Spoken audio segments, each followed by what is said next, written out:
Okay, so just taking this leaf for an example here. It's a light green. I can look at it and say, well, what does it really need? First thing it needs is a little bit of darkness. So I'm going to get a little bit of darker green. And I do this in layers. I don't try to do it all at once. I've seen people on videos on YouTube just dumping this stuff on here, and it's just like, now you got to brush it all off, all the excess. What I do is I put it in thin layers and build it up. The thing is, you can always make it darker, but you can't get it to get much lighter. So it's better to do it little by little. So if I take a little dark here and I start putting it here in the center vein of this leaf, you'll see that I can get the veins started.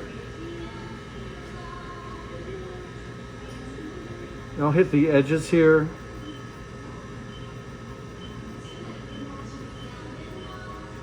For those of you who have some experience putting on makeup, you'll probably understand this really well. It's a lot like putting on makeup.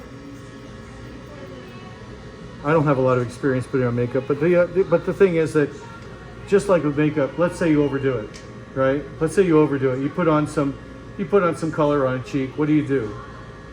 Take a clean brush and you lift, you blend, right? That's what makeup artists do. They'll put on a little bit and they'll blend it in and feather it so that it gets nice and feathered and nice and even, and it looks natural. Now, what happens when a woman puts on too much makeup and she doesn't do that?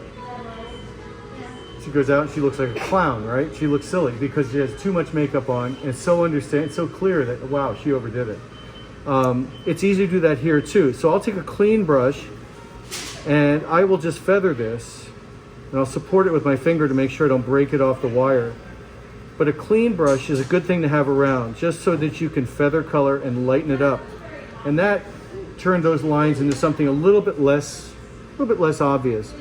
I'm gonna go a little yellow now, and adding a little yellow with a little bit of green will give me a little bit of just a little different tones.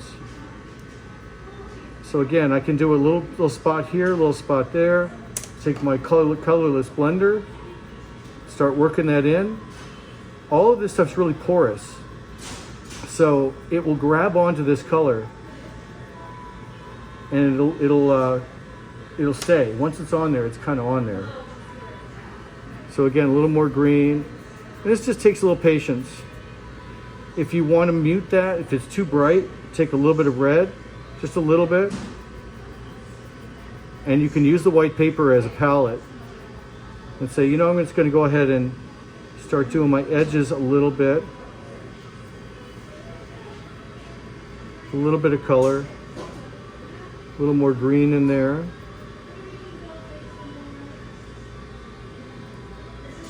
And it's okay if it gets darker, because leaves are like that. We have sunlight hitting them. We're going to have some areas that are light, some areas that are dark.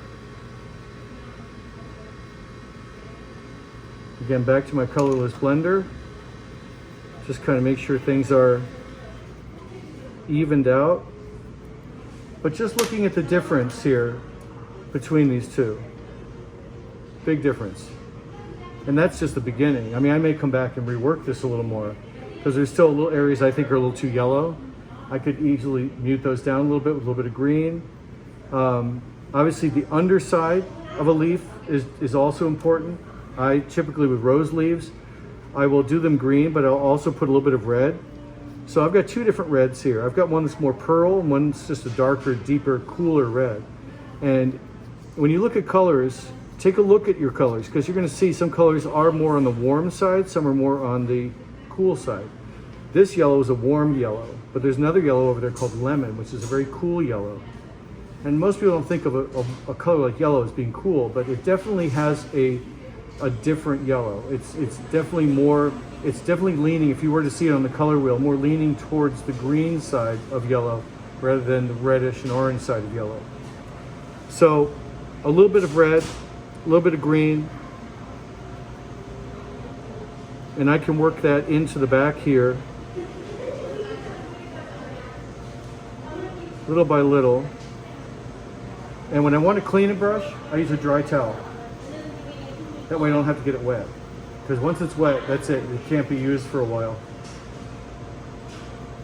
So I just use a dry towel to clean off excess color. So we'll get a little more green in there, a little bit down into the crevices.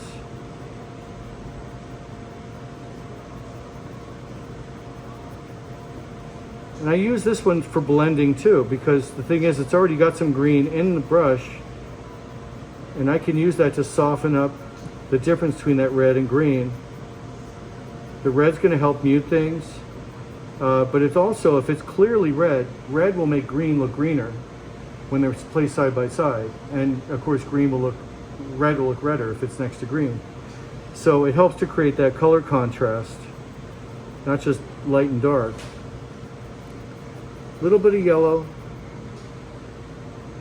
I'll hit a couple little highlights in here before I come back to the colorless blender. Because when I look at natural leaves, they always have a multitude of colors in them. So this softens everything, kind of blends those colors together. Gets everything kind of more even. But you got to admit, this leaf is far superior to where we started. And on the back side, you know, and I can go darker. Like sometimes you'll find some leaves that are very dark green on the front and very light green on the back. And you can do that. You can start to play with that kind of an idea. But that looks a lot better. After I color things, I'm going to tape them. I'm going to use some floral tape. So I'm just going to take a section of tape, and they can be split, as you can see. They do split if you tear them in the right way. To activate this tape, give it a good pull, and what it's going to do is stretch, and there's wax in it. And the wax will help cause it to stick to itself. So I give it a good squeeze when I first wrap it around the wire, and then I look at turning it so it wraps around that wire. It takes a little bit of work to get this started, but I'll get it up to a little thicker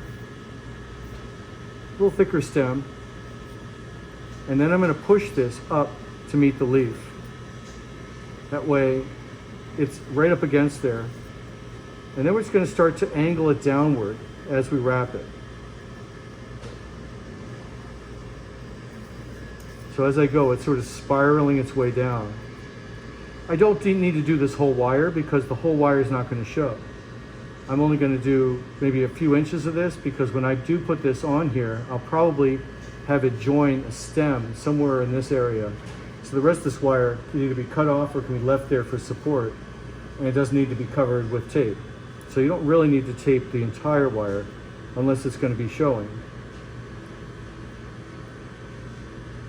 So when I feel like I've got enough covered, I'll just tear off the excess tape and use it on my other ones. That one's almost done, but I'll probably come back and look at that again and say, you know, maybe I'll just touch up that color. Now, this brush I know has been green and red and yellow, so I'm going to leave it over here, keep it kind of organized. If you need more brushes, I have lots, so don't worry. We have plenty of brushes. But let's take a look at this pink rose. What do I want to do with that? If I want to get some of the shadows in here to really stand out, of course I can treat the calyxes with green, so I'll use that brush for that. And it takes a little bit of a careful hand to get down in the nooks and crannies without getting green all over your rose. But if I want to make this sort of pink, I have another color over there called pearl, and this is just a colorless pearl. So think of it as glitter, but super fine and no color, right? So you can add it to any color you want. This color here also has a little pearl in it, and it's a lighter color. So I was going to use a little bit of this down here in the nooks and crannies to add just a little bit of color down in those shadows. Because after all, if light's coming along and hitting this, it's going to be shadow down in there, right? So I want to kind of imitate that idea. And of course the blender can be a big help with this too, because I can soften any of this. So I'm getting down there in the nooks and crannies. Down here underneath, I can do the same thing. I can hit it with a little bit of pink very, very thin layers at first. I can always add more. Just once it's on there, it's hard to get it off. In fact, in most cases, impossible to get it off of a flower. So it's good to just start little by little and work your way up to a deeper color if you need to. But I'll hit the bottom of this because after all, if light was coming from above, the underside is going to be in shadow. So I figure we may as well imitate that. And I like to do shadows with color rather than doing it with black and white, because black and white doesn't have color. But this is like adding flavor, like using stock in a soup instead of just water. Water has no flavor. Stock has flavor. It's nice to be able to add flavor instead of just having something with no flavor at all. So this is adding shadow using color. And it's getting a little more blush here around the bottom. If I feather that upwards, I started off with a very light pink, but I can deepen this quite a bit just by working on it. Now, if you're starting off with white and you want to add a lot of color to it, it'll take a little longer if we have a base color of white. But of course, you can enhance white with shadows using yellow, with a little tiny bit of, let's say a little bit of yellow, a little bit of red, make a little light orange or peach, use that for shadow. Because white isn't always white as your chef coat, right? It's kind of, there's different whites.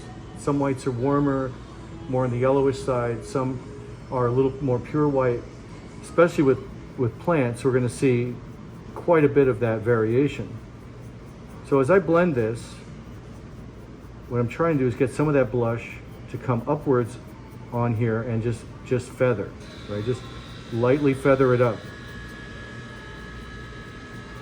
You'll see this a lot in makeup circles where they do the smoky eye, for example. You know, if you ever heard of a smoky eye, they put it on a little heavy, but they really fade it. They really fade it on a woman's eye. And that, the idea there is, and like with makeup, the idea here is not to make your flowers look different, it's just to enhance them. So that's the same idea as makeup on your face. It's not meant to make you look different. It's designed to enhance what you already have. So you make the best of your eyes, let's say, by adding color. You make the best of your lips by adding color. But not so dramatic that it looks like it's overdone, right? So same idea here. I'm not going to try to make it look overdone. I want to make sure it looks subtle. So it looks like it was very intentional, but it was at the same time very, very carefully done to enhance. So these tips, I think I'm going to leave light because they are up there on the top. That's where the light would naturally hit them. We'll get a little blush going here, and I'll work on this for a while to get it where I want it, to get it where I feel like it's doing really well. But I can get down in here with a larger brush like this, and we have a few big ones that are really nice. Use them colorless like this, and they can soften things up. So you can really get down there and just sort of wiggle it around. It's free of color, and it can soften things up, really make things look nice. Right away, it's starting to resemble just like your face or your cheeks would if you added a little bit of makeup, just a little, right? Just enough to enhance things a little. I'm no makeup artist, but I've learned enough being married twice now how makeup goes on. And you start to understand it a little bit better.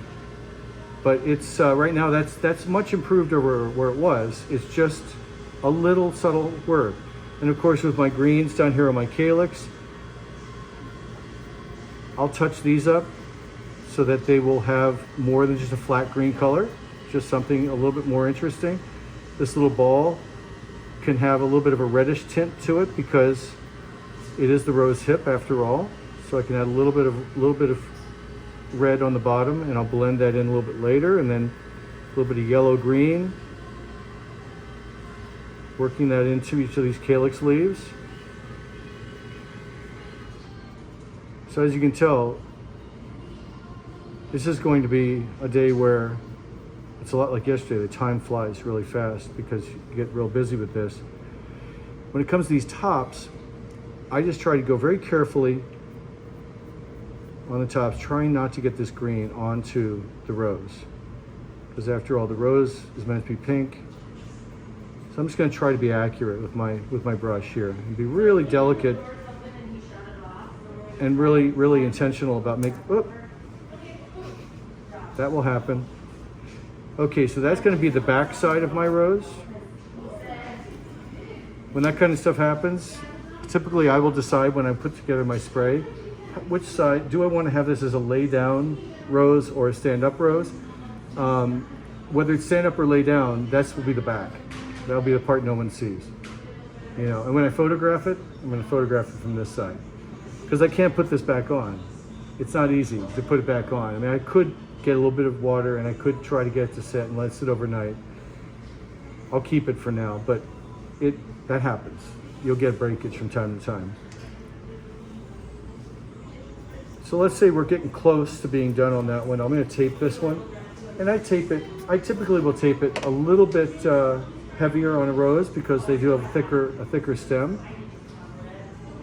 So I'll just wrap it around once, give it a really good squeeze to get that started, get it to stick to itself, and then start wrapping it around.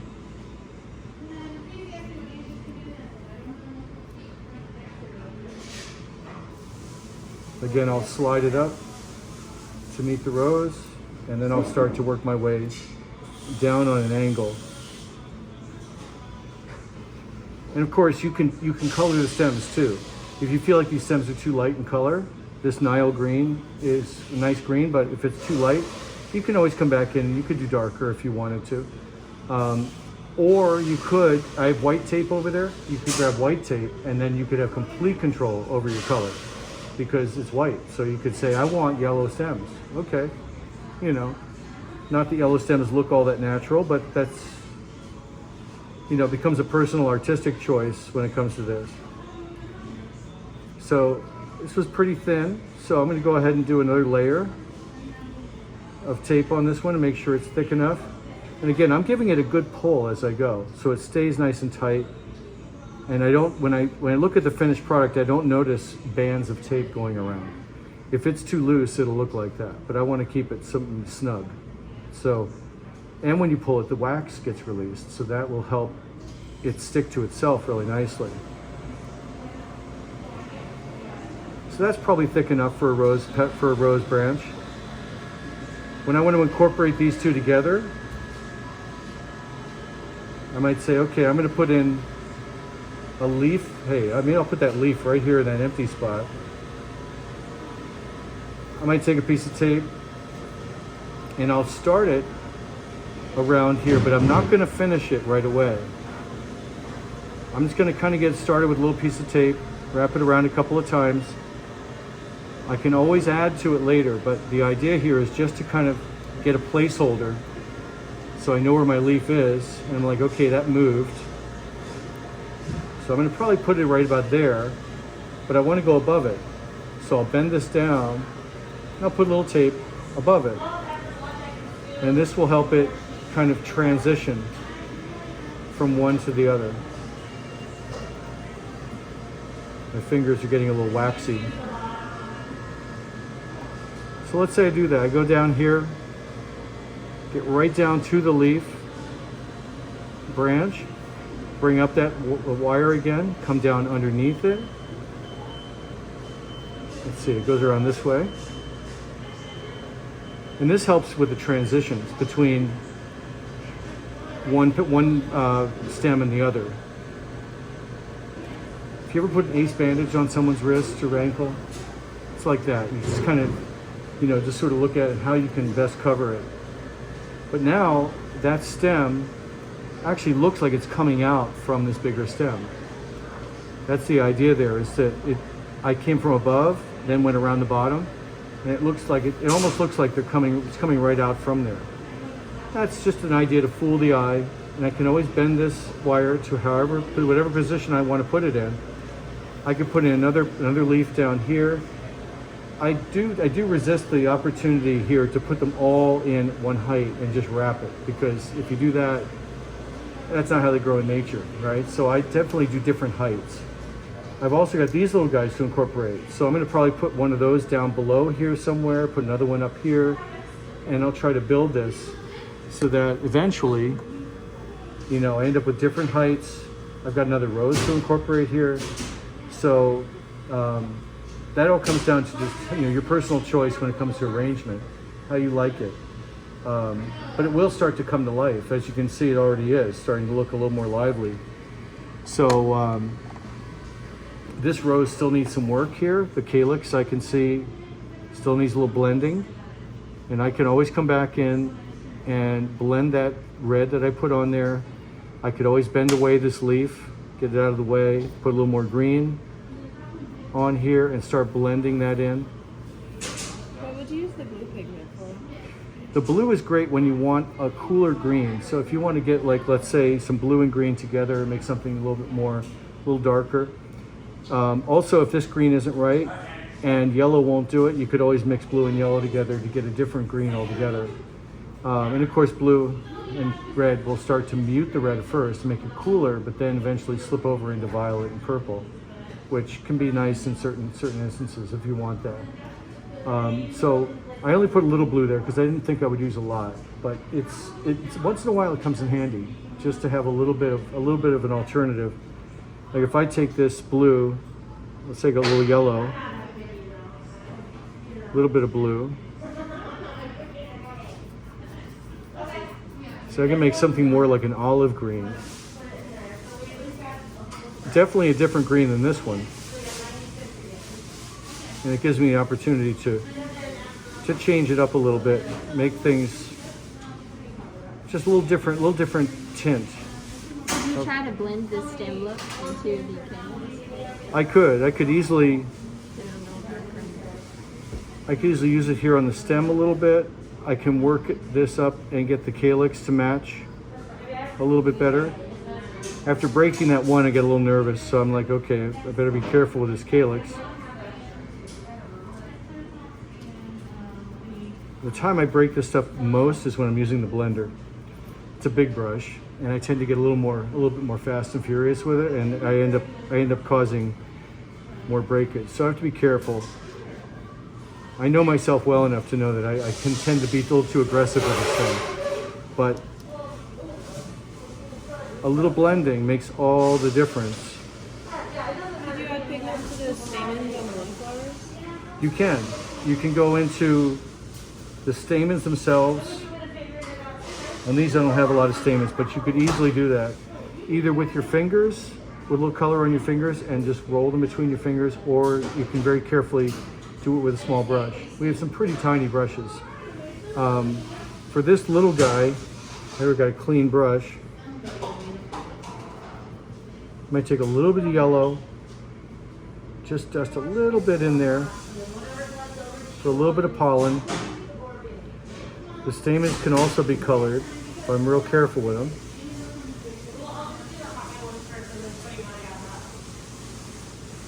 I don't want to get yellow everywhere, but at the same time I can take a little bit of this green that I made and I can start to feather a little bit of green onto the bottom of this small filler flower. I've got a little on there, so I'll take the blender again, make sure it's pretty clean, and fade it.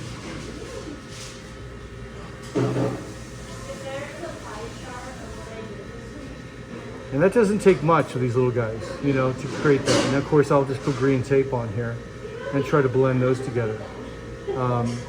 With these little guys, I can make it fairly thick here, and it can actually transition down like a little ramp coming down from the base of the flower, and then you're getting skinnier as I go down. So it really looks like it's part of its stem.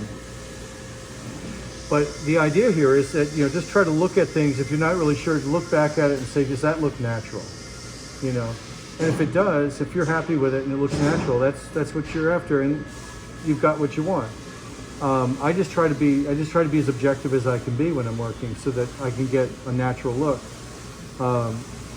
Now, of course, all of these things have a pretty natural look. This one was my fantasy flower. So I could do almost anything with that. Being this is pink in the middle and white on the outside, it doesn't really represent a real flower.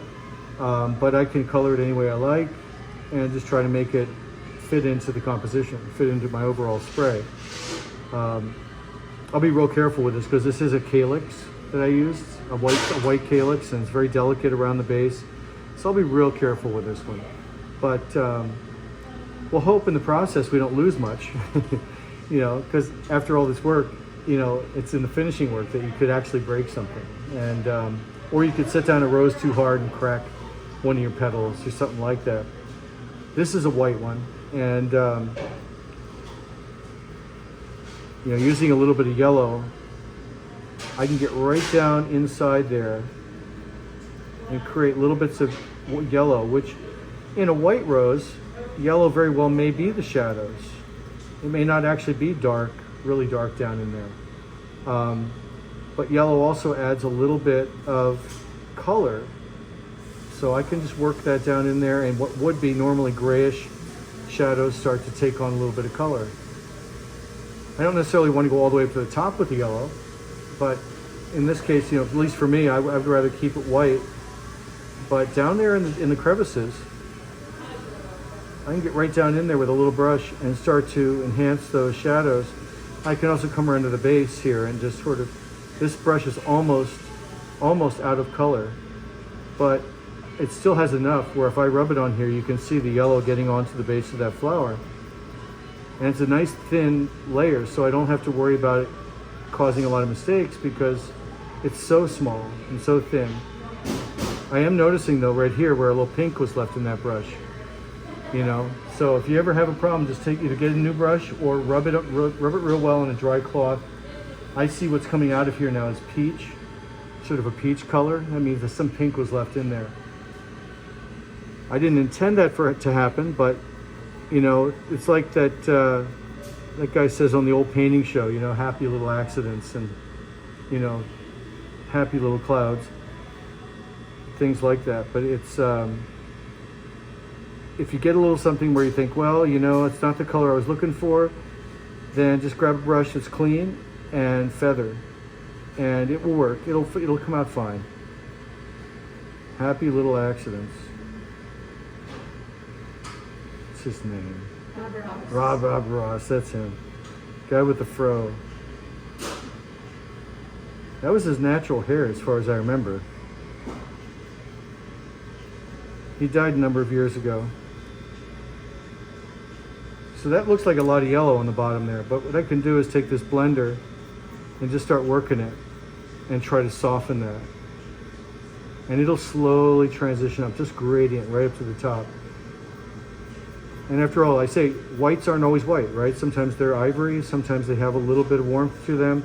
And natural roses sometimes will look white, but then you'll look at them real close and they have a little color in them, a little bit.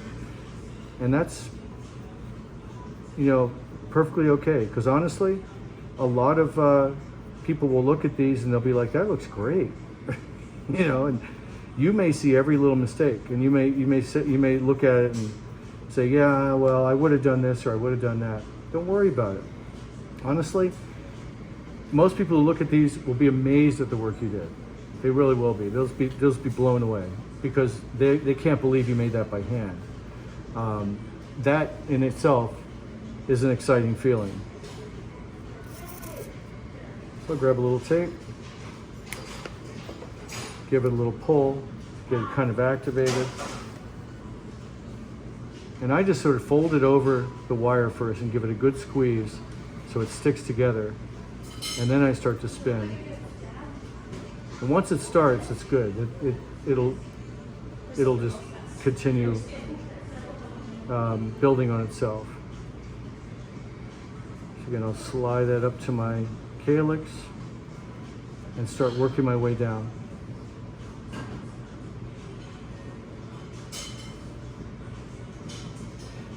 Once you get going on these, it goes a lot faster, of course. So I'll tear that off down there and I'll do another layer just to make that a little thicker. And I just work at it until I'm satisfied with how it looks. And of course, you know, if you have leaves ready, this is a good opportunity when it's halfway down to incorporate something else. If you have something else you want to put in there that's already taped, you can just put in another leaf, work this tape right to it, then work it underneath it, and it'll look like it's very natural. This particular rose is larger than the small rose, so the question is, do I put the big one above or the big one below? You know, that's always an interesting choice in itself. So if I bend this, I say I'm going to put the little one slightly below. So I've already got it above here. You know, come in between here carefully.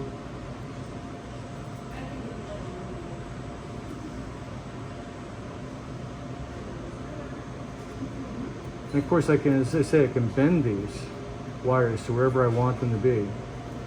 So even if they look like they're out of place after you wrap them, don't worry, just bend them where you want them.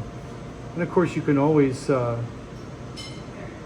take some tape off, take a layer off and put them in a different place if you want to. I just don't worry about all this at the bottom. I'll eventually take it all the way down and just get all those wires collected together, or I'll get a wire cutter and snip them off, you know, depending on how long I want it to be. But the second rose is in there now, so I could say, okay, that's the bad side. Where's the bad side? Bad side's over here. So I can use that leaf as a way to help mask that.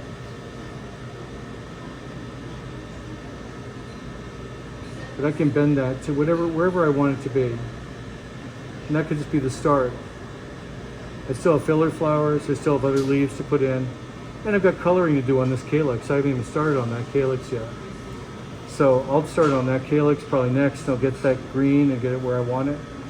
And even after assembly, I may do some touch-up. These colors will last for quite a long time. These right here, this is 3 years old, and it's been holding up pretty well, but reds have a tendency to fade. So over time, I may come back a few years from now, I may enhance these colors by redusting them if they do fade. I tell brides that if they do take the flowers off their cake to keep them, then just be aware that someday they'll look a little faded. If they're in the direct sunlight especially, they may look a little faded. But that doesn't mean we can't refresh them. You know, we can freshen them up with a little color. They could always bring them back, and I'd be happy to rebrush them and get them freshened up if they want. But most people are pretty happy with them the way they are, and the fact that they do last. Have you had people come back to get them colored? There are a couple people who have inquired. I know some people have inquired where to get this stuff, and I know what they're up to. They're going to try to do it themselves, and that's okay as long as I just tell them, just be, if you're going to do it, just be really, really, you know, gentle. Just be real gentle and careful. Do a little at a time, and use some artist brushes or something, you know, some way of clean brushes. But so far, nobody's come back and actually hired me to do it. To do that, it would be kind of fun to do it. I'd probably only charge them maybe 15, 20 bucks to quickly, you know, freshen up some flowers that I've already done. But it's sort of like how people take their wedding ring in and have it cleaned. You know, it looks fine, but you take it in and get it cleaned. You have a new rhodium coating put on. It costs 50 bucks, and it looks like a brand new ring again. You know, so those of you who don't have engagement rings yet, you'll eventually do that yourselves. You take it back to a jeweler, and they'll freshen it up for you. And skin oils and other things that get on it gets cleaned off. They put it in an ultrasonic cleaner, and it cleans it right off. So I would say this is a good start, and of course I got my work cut out for me here. But if you just start to work on them and get them colored to where you're pretty happy with them, and then start assembly. I've gotten a little ahead of myself here. I'm gonna have to come back and do a little coloring, but it won't take me much to do these calyxes to where I'm pretty happy with them. And again, just try to take your time, you know, so that you can get what you want instead of what you accidentally get. There are happy accidents, but there are also some not so happy accidents too. So You can see a white piece of paper is a great place to start because you have like a palette. It's like an artist palette. And I only have a few brushes here, but if you need more, I've got 3 full sets back there of brushes. One set's brand new, so they still need to have the plastic taken off of them. I think you'll find that they're